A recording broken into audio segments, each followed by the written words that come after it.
You know who it is. It's your man, Big Mitch, Mr. Digger Ditch from Super 6. And I'm kicking in doors with 030s. Yeah, we Vegas Suns, 28s, 101s. It's the Chronicles. You already know what it is with it. You already know what it is with it. On swole with it, sideways on swole with it. You can't hold me, quit it. I'm just playing. Welcome to Vegas Chronicles, y'all. Um, Shout out to everybody support my small platform, man.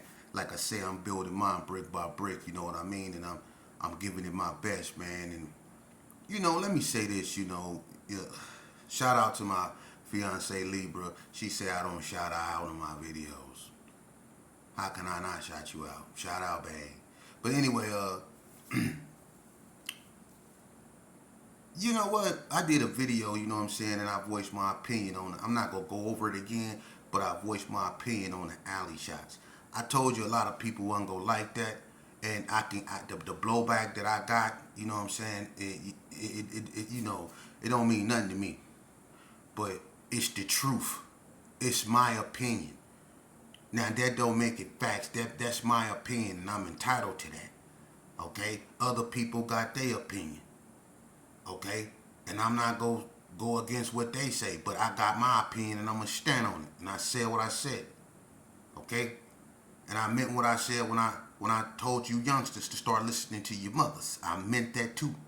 You only get one. I can't reiterate that enough. You only get one mother. You need to start listening to her. Alright? Let's get into Vegas Chronicles. Tonight I want to tell you, see, one thing about me, when I was in the streets, I stayed one way. And that was with the function. A lot of you dudes that be quacking at your mouth, man, y'all was some, I got to go home when the lights come on ass dudes, man. For real, my mama don't want me hanging around you ass dudes, man. I'm a Boy Scout carrying the flag for the substation ass dudes, man. For real. You was not active.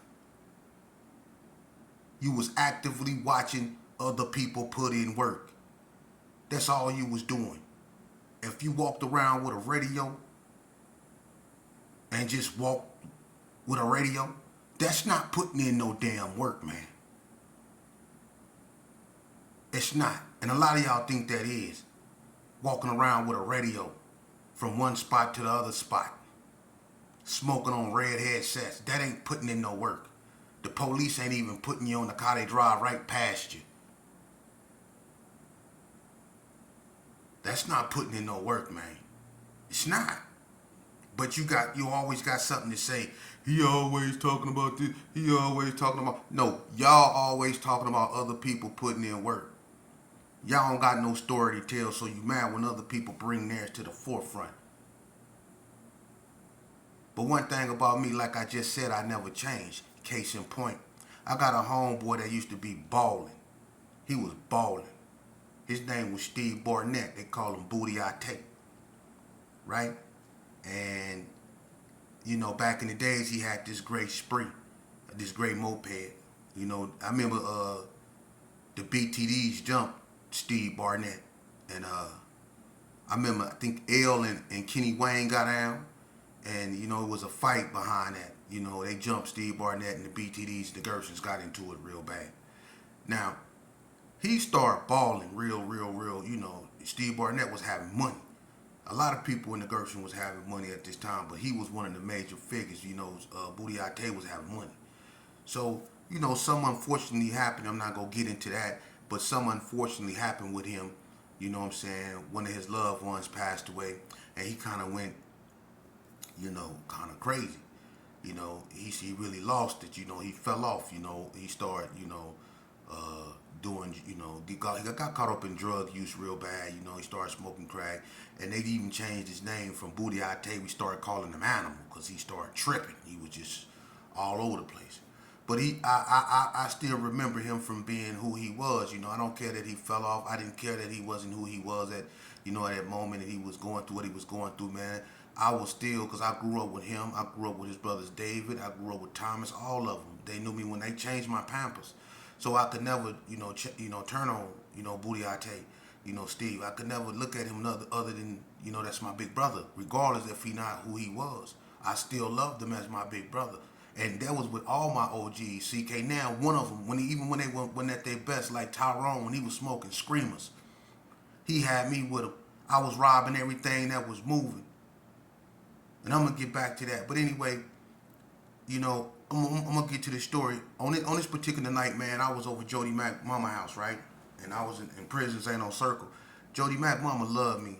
And she didn't like people in our house, around our house. If the police hit, you better not run toward Jody Mac mama house. She go trick, she go cuss you out, everything. But she loved me. She liked me. She used to send me to the store to get her cigarettes and stuff like that. So she used to cook for me and all that. So I was always able to, run in our house, be in our house. And, me and Jody was close. So on this day, I was in the house and Jody was in Bread's car. Bread had a black Riviera. And Jody Mac had went over, his girl, I think her name is Jackie. She stayed way loud. He got babies by her, so he went over her house. So I was up over there, and I had this gun, It was called a Tech 950. It wasn't mine. It belonged to a certain individual, but it was a look like a spaceship ad. The clip on the gun, you slid it on the top. I don't know if anybody ever see it, and the bullets come out the handle that you hold. When you shoot it, it come out the handles. But the clip was a square looking ass long thing. You slide on the top of it, and when you bust it, the bullets come out the bottom of it. It was called a Tech 950, right? It was somebody else's, but we had it. So I'm sitting over Jody Mac house. I'm in there with Sue and Faye, right? Somebody come banging on the door, boom, boom, boom, boom, boom, boom. I'm like, damn, it scared me, right? So I look out the window. It's Booty-Ate. He looked me in the face and he looked disgruntled, right? So Sue was like, "Who is that?" I said, that's Steve Barnett. She said, "Why you knocking on my mama door like that?" I said, "I got him. I'm gonna go to the door." So I opened the door up. I said, "What's up?" He said, "Let me holler at you, sheep." I come outside. I'm like, "What's happening?" He said, "Man, I need a cat." I said, "What happened?" He was like, "Man, I went up to the post, man, and I was trying to holler at Michael White, and the blood jumped on me." I'm like, "What you mean?" And he grabbed my hand. Steve Barnett at this time had like a bushy, like little fro, and he grabbed my hand and he put my hand on his hand. And man, when he put my hand on his head, ooh, it felt like that dude had like pool balls up under his hair, man. I mean, lumps. I'm like, damn. He was like, "Man, they jumped him." And I can tell he wasn't lying because he light-skinned, so he was kind of like bruised up. And he was on a beach cruise, and I looked at him, he was like, "Man, I need a cat, man." And I'm looking at him, right, and his eyes is tearing up. They really jumped on him. And I got this gat up in him, but I'm like giving it to him. I'm like, "Check this out, I got a gat, but we go, I'll go up there with you." He was like, "Come on." So I get the gat, I get on the handlebars, and let's go. I'm like, "Man, you got to take back streets, man. I got a big ass, it's a Tech 950, man. And it's not no little gun. It's like a big, it was a big gat. This way back then, you know what I'm saying? So it is what it is. So we go through, some lanes to get to, the post, basically we just went up Lake Mead, turned down J Street, turned up Doolittle, and went to the post, right? And when we get to the post, we can see a lot of people out there, you know what I'm saying? And he telling me to get him the gun. And I'm like, "Nah, because I don't, I love you, homie, but I don't trust you like that." I'm like, "Just tell me who did it. Who you looking to, you talking about?" And sure enough, it was a gang of bloods up out there. You know what I'm saying? He was like, "Them niggas right there." And then he got off his bike and he started walking toward the blood. He's like, "What's up now, motherfucker? This GPK. What's up now, motherfucker?" So I'm walking with him, and they start walking toward us, and I'm like, "Whoa, it's 1,000 of them, man." And so I tell him, I say, "Watch out, watch out, watch out." He was like, "Yeah," and he got out the way, and I just started blowing. And they remember back in it was like ish, like early 90s, late 89ish, earliest 90s. The post got shut up real bad. That was me. I was lighting that motherfucker up behind my big homeboy Steve Barnett. They jumped on him. They jumped on him real bad. They lumped him up kind of bad, and I sparked the post up. But that's what I was out there doing. That's what I was doing. I didn't turn on my big homeboys. I wish I could say the same. I wish I could say the same. I really do, but that's okay. Because my daddy told me to be this way. I'm cut from a different cloth. That's why I never took orders. When Tyrone Howard was doing his thing, just like I said, when Tyrone Howard was doing his thing, who you think he had with him?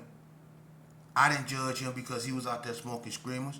I was out there robbing everything. Basically helping, supporting his drug habit. I smoked water. He was on something else. But I love robbing. And I promise you, and I'm not bragging, but this is a fact. You ask anybody over there. Pound, I don't think, person for person, I don't think too many people on my side of town rob more people than me. As a kid. Ask them, as a kid. As a kid, I probably robbed more people over there where I'm from than probably anybody as a kid. You know, Bread was on Dayton's and doing other bigger stuff. But just to be just jacking, I jack you for $4. I jack you for anything. I was known for that. I'm not proud of it, but that's what I was known for. And people was sitting back scared to death of me. I was jacking left and right. People was coming to get me to rob people. You know? But that just goes to show you how, you know, knee deep I was in them streets, man. No, so I can show you I got the experience, man. I don't just be running my mouth, man. I know what I'm talking about. So let me tell you, when I tell you what's in these streets, it's nothing but death. You see how I just went up here and I just shot up the post. They jumped on my homeboy, but I lit the post up. You know, a lot of my homeboys, or so-called homeboys, ex-homeboys, whatever, they wouldn't have did nothing for him. They would have looked at him and laughed. Like when them Bloods took, you know, Hard Tackle Cop. The coast took Hard Tackle Cop. And a lot of homies, you know what I'm saying, was acting funny. A lot of homies was acting funny. But me, Trip, Hard Tackle, and Fools went back up over there. You know, so I'm not going to never change my message when it comes to this game. It's fake. It's fictitious. You ask anybody, man. You ask anybody. It's fake, homie. Dudes don't... let me explain something to you, homie. Let me explain something to you, man. Let me explain something to you. Please listen to me, man. Please listen to me. Because I'm going to tell you something, homie. No matter how hard you think you is, you can never be hard enough. You can't. I'm going to tell you what all the hard people are, okay? Drive by Woodlawn Cemetery. I say that all the time. That's what Billy Badass at. Billy Badass her and Billy Badass this. They all in the cemetery. For real. That's where you go. Playing Billy Badass. To the cemetery. Because it's gonna always be somebody badder than you, man. This game that we play, I played it. I swear to God. And I believed in it. I wore that rag. I honored it. I put in work over it. I killed over it. I went to prison over it. I was locked up in institution after institutions behind it. For real. An area that I really loved and was proud to be from. I banged it. I went out there and actually did drive-bys. I went out there and actually took them type of penitentiary chances that you other people's only dream of doing, that you sit up and lie to your girlfriend about because everybody dead and gone and you can get away with the lie now. You sit back and you lie, talking about what you did. You ain't never did that. You ain't never did nothing but bounce a basketball. You bounce a basketball, the closest thing you ever you ever got in trouble. You got into it with security and carry arms or something. But keep it real. You weren't participating like that, man. When them things came out, a lot of y'all, man, come on, man. I done came around homeboys and wasn't even tripping and pulled out gats and seeing you dudes drop your joints and dive sideways like you diving in a swimming pool and jump on cars and all that. Talking about, man, get that gat up out of here, sheep. Get that gat up out of here. Like I'm the enemy or something, man. But y'all want to sit back and try to lecture me on what come up out my mouth, man. When I'm talking to these youth, if you don't get your... Don't make me go there. Don't make me go there, man. Don't make me, because y'all don't give a damn about these youth, man. You don't. There's a lot of dudes up out here in this game that ain't mentally right up here, man, that's going through whatever they going through, that love what I'm bringing forth, man, that want their son to hear this. They don't want their son in prison, man. Who want their child going through that are subjected to that, man? It's enough little black boys we done lost to the system, and not just to the system, to the streets, and we want to blame it on everybody but ourselves. We the cause of this, man. We the ones killing ourselves. We the ones consider ourselves ops. Come on, man. But you want to make this a everybody else problem. When the problem look at you in your face, hell, you want to see the Ku Klux Klan, go look in the mirror. You want to see the biggest racist, go look in the mirror. Because ain't nothing worse than a self-racist. And if I'm willing to kill you over a neighborhood I don't own, that I can't stop them from tearing down, if I'm willing to kill you over something them Koreans sold me that I bought for $1, a flag, a rag, if I would murder you for that, something I can go get from the Koreans for $2, think about that. That flag that we put on and hold so high, look how much it costs. And you pour bleach on it, it just go turn white. All of them. Pour bleach on them, they go turn white. But I'll murder you over that. I'll murder you over that. Think about it. I'll put on my flags. I'll get in my Chevy with my shotgun, and I'll come in your neighborhood and I'll hunt you.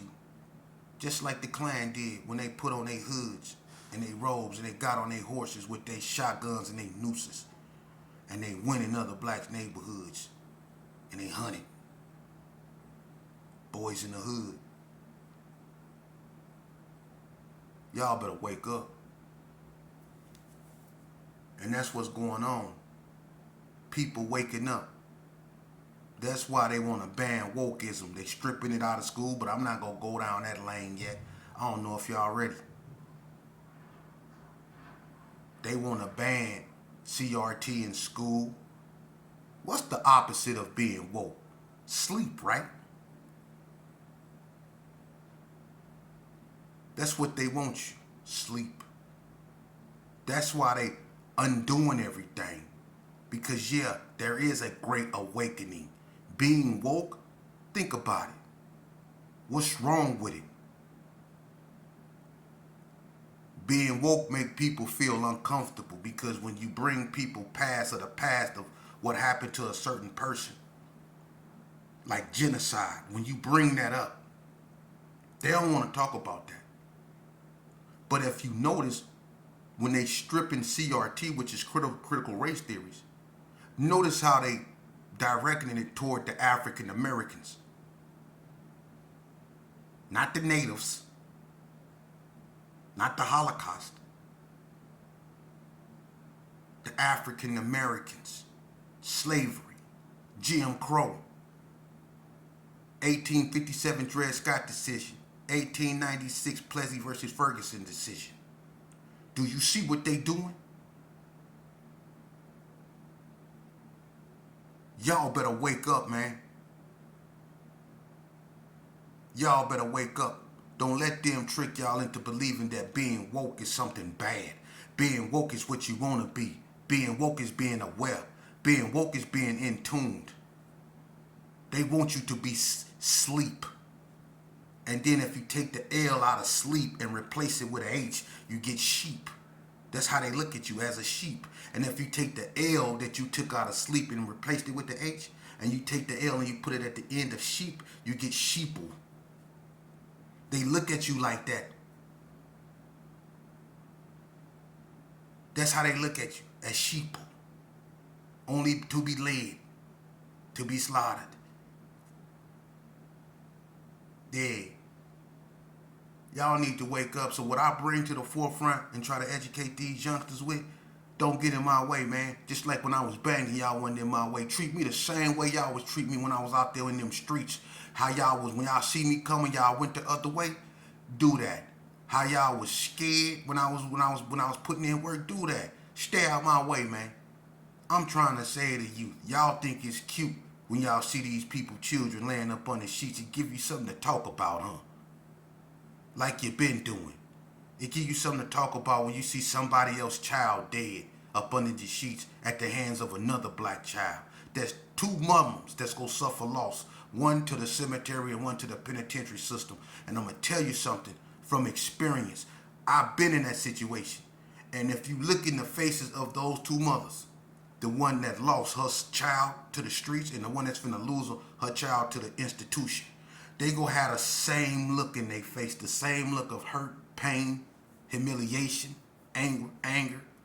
They gonna have the same look. Because when I got sentenced for murder and I turned around and I looked my mama in the face, she had the same look the person I was convicted of killing. His mama was sitting right there and she looked me in the face too, and they both had the same exact look, one of loss. And it was like they both was looking at me like, why?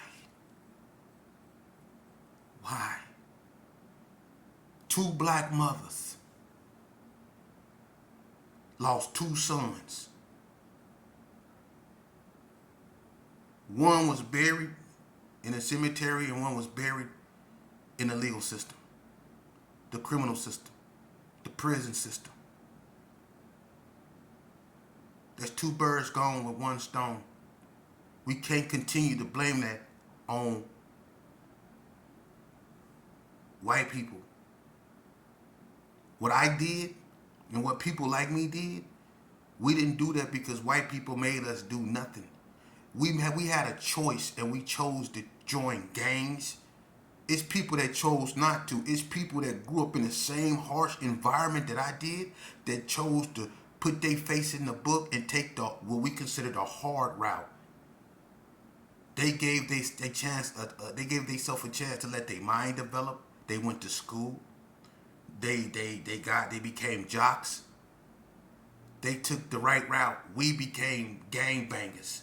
We stopped going to school, and when we went to school to fight. We only went to school to get kicked out of school. See? So it's people that came from the same walk of life we have, but they made the right choices. But the fact of the matter, pinpoint that what I said, choices. We had that. We made the wrong one and we want to put it on somebody else. Well, the system is set up for us to fail, but what about the people that come out of the same situations that we have that succeeded? It's people that come out of Herbert Gershon that they retired from Metro. Regina Coward, Leon Austin, Philip Thomas, Steve Barnett, they used to be, look at them, career workers, noble men, known on the West Side, and not for hurting black people, known for being builders of their community. That's the high standard, and they got people like that in every neighborhood that went the right route. So it's always been there, and you always had a choice. And these youngsters need to know that, because a lot of them grow up believing that they don't have a choice, that the streets is all that's there for them. That in order to be a man, they have to be down, with the homies, or go to prison, or get a tattoo, or have a scar across their face, or a bullet wound to show off. They think that that's noble. When nobility is going to school, strategic is educating yourself. That's strategic. Going to school and educating yourself. Doing the right way, accumulating wealth that the government can't come and take because they watched you build it in an illegal manner. You get what I'm trying to say to you, man? Enough is enough, man. A lot of people ain't gonna like what I say. I don't do it for likes. If I did, I'd probably be like you, insecure. I do what I do because it's the right thing to do. I feel I'm obligated. I got gray hair. God led me to live to get gray hair. It's a lot of my childhood friends that didn't live to have gray hair. They died in their 20s. Some died when they was 19. They dead and gone. And they got children out here. Who talking to them? Ain't none of you so-called big homies stepping up to the plate and help raising their children. Nah. You just go call them, look this, and give them a couple dollars if you got it. And that's barely, you barely do that. But you not stepping up to the plate to raise their kids. You barely raising yours. So they children out here just wandering around, finding out the hard way because they daddy gone. Like Bread. Bread got killed, and then look what happened to his son Cameron. He ended up getting murdered. See? You got people that want to stop that. It need to be stopped. We got all these churches, but it's not working. We got all these churches that these youngsters can go find sanctuary in, but they still dying in the streets. That's not adding up. It's not adding up. It's not adding up. It's not. And I'm willing to, and listen, it's a lot of people I know feel the same way I do. And we need to link up. Push the line, man. We can stop it. A lot of people don't want it to stop. But it's not about what they want. It's not about what they want. It's about what needs to happen. Let's focus on what need to happen. And what need to happen is this self-destruction, mental behavior you see being displayed in our community. It need to be addressed because it's killing our babies. This is